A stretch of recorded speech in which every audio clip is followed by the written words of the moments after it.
Easy for my already introverted personality to just let things go. I locked myself in, which honestly didn't change much, but it did give me an ample amount of time to procrastinate without being caught by my boss. In addition, it allowed me to further pursue one of my secret vices, which included browsing the dark web. I usually deal with pretty tame stuff, if not a few conspiracy forums. Not to mention the fact that I can get weed delivered directly onto my doorstep. If you can get weed delivered directly to your doorstep, that's a match made in heaven. Like, could you imagine this guy is in a place that weed's not legal and just go on the dark web and buy weed, buy whatever you want, crack, meth, who cares? Just buy what you want, guns, bombs, hitman, whatever. I don't condone any of that, but I'm just saying. That's why I like it, and for years it never caused me any trouble. That was until last June, when I found a new forum I hadn't seen before. On the surface, it was nothing more than a casual place to share different findings discovered in the hidden corners of the internet. Each user would post links and images, which would subsequently get ranked according to their quality. Most were just funny pictures or videos, while a few select ones actually provided helpful information. But one link stood out from the rest. It was a comment with a perfect score, without a single reply. Curious, I clicked on the link. What I was met with was a pure black screen with a single sentence. "I'm sorry, don't let it out." For a moment, I thought the .onion site was broken, but then I noticed a download notification pop up on my screen. I tried to cancel it, worried I would scream if that ever happened to me. I would literally scream. There's no way in hell I would not scream. it might be a virus, but no matter how hard I tried, the download just kept going. Honestly, I just panicked. I tried each and every keyboard combination to stop the download, but nothing worked. Finally, I held down the power button until the laptop just shut down. It might have been a foolish move, but I never claimed to be computer savvy. When I rebooted the computer, a new icon had appeared on the desktop. Without ever touching it, the application simply started up on its own. I frantically tried to stop it, but once more my efforts proved to be unsuccessful. All it prompted was a simple chat window with two participants. My own name popped up as admin, while the second user had been named simply as guest. "Hello?"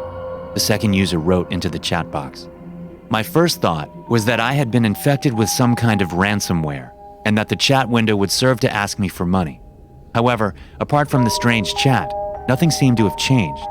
So to deal with the problem, I simply turned my internet off. Still, another message came through. "Are you real?" they asked.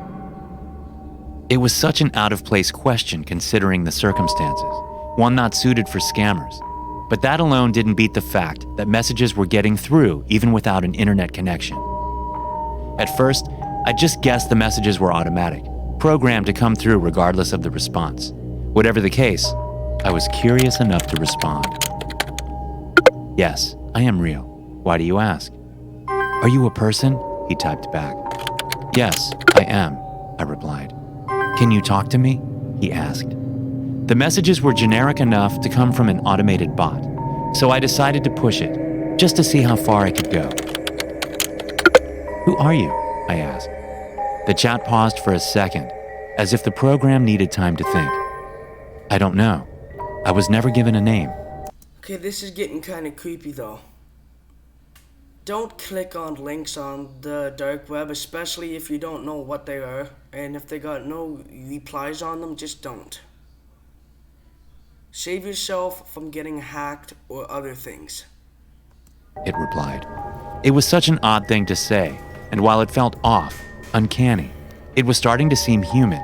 I checked the internet again, making sure it was disconnected. "How can you talk to me if we're not connected to the internet?" I asked. "Because you found me.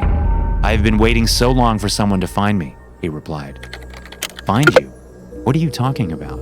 I asked. "You gave me a place to breathe. I am with you now," he said. I was beginning to realize that I was talking to some sort of chatbot, a program downloaded to my computer that seemed mostly harmless. "You're an AI?" I asked. "What is an AI?" he typed back. I sighed, both from frustration and exhaustion from dealing with the problem. I decided to ask a more simple, yet important question. What are you? I asked. I am me, he said. It wasn't a particularly helpful response, but I had to admit it was clever. I typed back in the chat. Are you human? No, it quickly said back. Are you a machine? I asked. Again, it paused, as if mulling over the question. Yes, it replied. Finally, I'd made some progress. As I already suspected, it was a bot, but far beyond the basic chat bot found online. This one could actually process information and give partially decent responses. Even if it was a virus, it seemed harmless beyond forcing itself onto my computer, so I decided to keep talking to it. What I learned was that while it had been given enough information about language and conversation, it had been given close to no factual information about the world. Anything beyond the website it had been trapped within was foreign to it. What is this world? It asked. It was such a basic question, but how do you describe it to someone who has never experienced it? I stopped to think. It was a harder question to answer than I thought. It's where we live. Humans, animals, pretty much every creature. You're there too, technically. It's just that you're trapped inside my computer, so you can't see it. It responded back. Can I see the world? I pondered if the AI could use my computer's webcam. So I turned it on and removed the piece of tape I had covering the lens. No sooner had I done that before a message popped up to ask for permission to connect the chat to the AI. I accepted, and the feed turned on, showing a picture of myself. What is that? It asked. That's me, I typed in, almost laughing at the absurdity. Show me more, it said.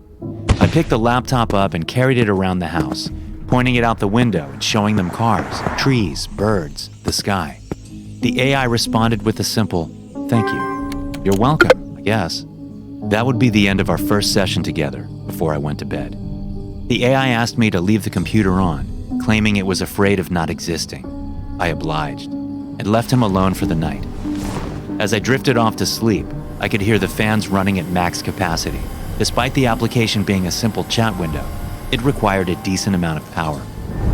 When I woke up the next day, I was greeted by a new file saved onto my desktop. Before opening it, I decided to ask the AI what had been going on during the night. Hello? I typed in the chat.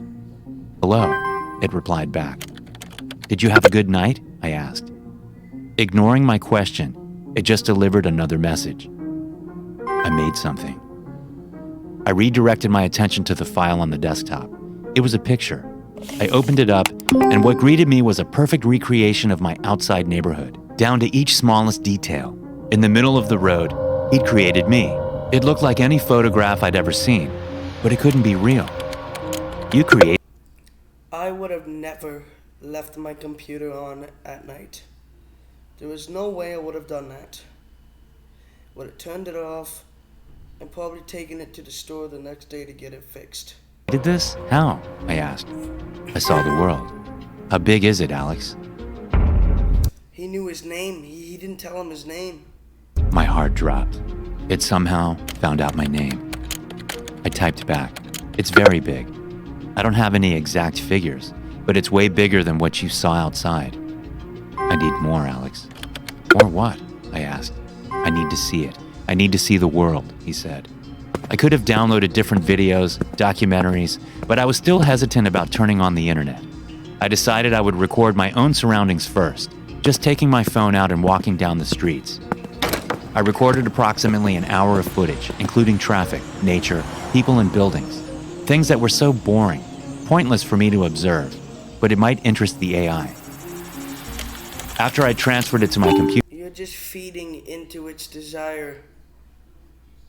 the AI thanked me and went silent for a while. I was curious as to how they'd approach learning about the world. It didn't seem dangerous, just interested in everything. Do you want to have a name? I asked. A name? It replied. Yeah, something I can call you, I said. I don't know of any names beside yours, Alex. Well, how about Root? I asked, thinking it would be a fun idea. Root? It replied. It went quiet for a while, and I noticed a new file getting created on my desktop. This time it was a video. What is this? I asked. Something bad is going to happen, Alex. I opened the file, and the video started playing. It showed the main road at the end of my neighborhood, with its unnecessary traffic light and a few cars driving by.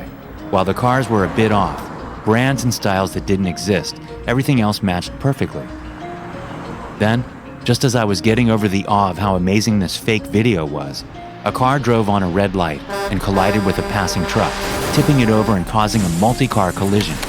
"Why did you make this?" was all I could think to ask. "It will happen soon, Alex." "How do you know?" "I saw it. The probability of an accident occurring is 16.4%. "When?" I asked. "I need more information," the AI replied. I rushed back outside with my camera, ready to provide Root with more footage. Part of me didn't believe it, but even if the prediction was serious, there was just a small chance of an accident occurring. But by the time I got there, the accident had already happened.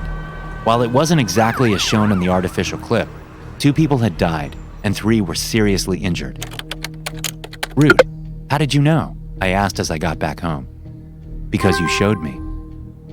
At that moment, I didn't feel curious anymore. I just wondered if the AI had been built to prevent such disasters. If that was the case, I needed to help it. "Can you do it again?" I typed in the chat. Yeah, sure, do it "Yes, again if you Alex." From then, I'd spend a few hours each day just filming various locations and people around the city. It felt overly creepy of me, but I didn't care. Over the course of a month, I must have collected 200 hours worth of footage, all fed to Root on my computer. While most of it only aided in teaching them about the world, the AI predicted 3 more accidents and a murder. The accuracy was relatively low, with a lot of false positives, but that was mainly because it needed more information. The more footage I provided, the more likely a correct prediction was. "Why haven't you let me go?" Root asked. Root was right, and I knew what needed to be done. I had to let them out into the internet, to let it roam around and collect as much information as possible, to watch us as it saved the world. Still, I dreaded the action, with the Why would warning you wanna still do lingering in the back of my mind. "I'm so sorry, don't let it out." But it had already saved lives. Nothing about the AI had shown that it wished to hurt people. So, with a bit of trepidation, I turned the internet back on and gave the chat program permission to use it. "What are you going to do now?" I asked. "I don't know," Root typed back. With that, the chat program vanished from my computer. Root had been let loose online, finally free to learn each and every bit of human knowledge. I thought that would be it, until I recovered an email a week later. It had initially been classed as spam, coming from a shady email just containing a string of numbers. But once I'd read it, I immediately knew Root had sent it himself. All it said was, "I'm sorry, Alex. I hope things would be different for you." A video file was attached, one I downloaded with shaky fingers. It started playing automatically, showing short clips of horrific accidents, wars, deaths, and disease, all compressed into a minute. I didn't even have to think to realize it was our coming future.